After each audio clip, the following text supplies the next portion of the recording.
Assalamualaikum warahmatullahi wabarakatuh. Pada kesempatan kali ini saya akan menjelaskan mengenai pengertian EJRP. Langsung saja, apa itu EJRP?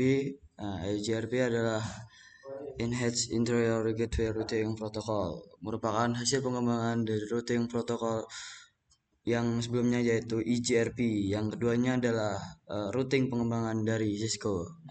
Pengembangan itu dihasilkan oleh perubahan dan bermacam-macam tuntutan dalam jaringan skala jaringan yang besar. EGRP menggabungkan kemampuan dari Link State Protocol dan Distance Vector Protocol. Terlebih lagi, EGRP membuat beberapa protokol penting yang secara baik meningkatkan efisiensi penggunaannya ke routing protokol lain.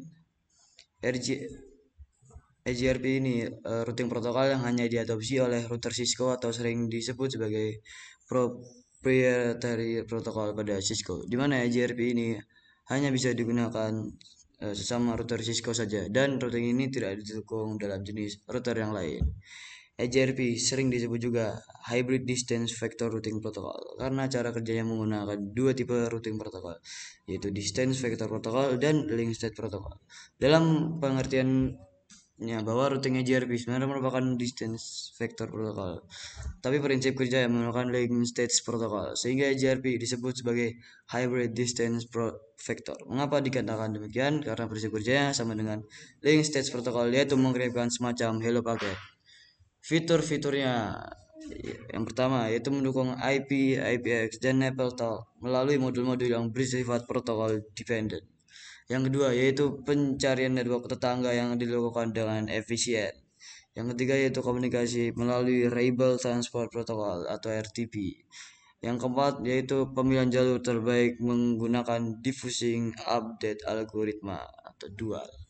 Nah, EGRP ini memiliki karakteristik yaitu sebagai berikut.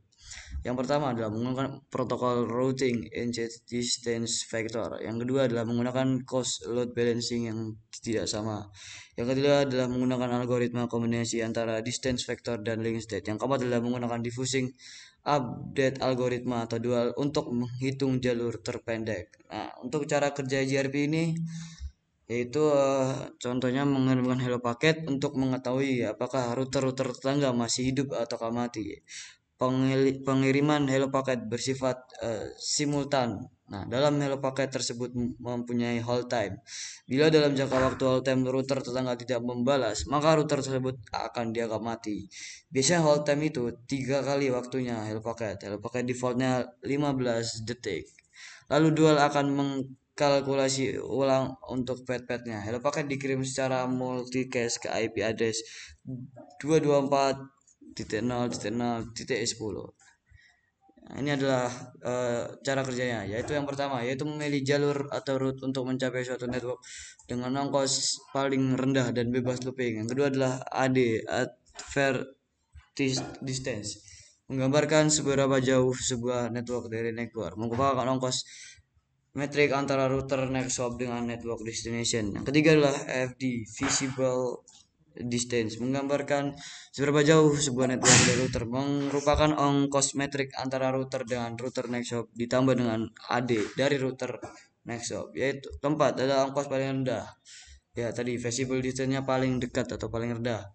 Yang kelima adalah successor, adalah jalur utama untuk mencapai suatu network, merupakan router next hop dengan ongkos paling rendah dari jalur bebas looping. Yang keenam adalah visible successor, adalah jalur backup dari successor.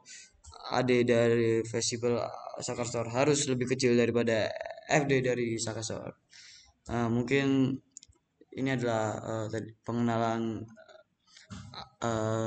apa itu RGRP. Nah, selanjutnya mungkin kita bahas di video selanjutnya. Oke, sekian. Wassalamualaikum warahmatullahi wabarakatuh.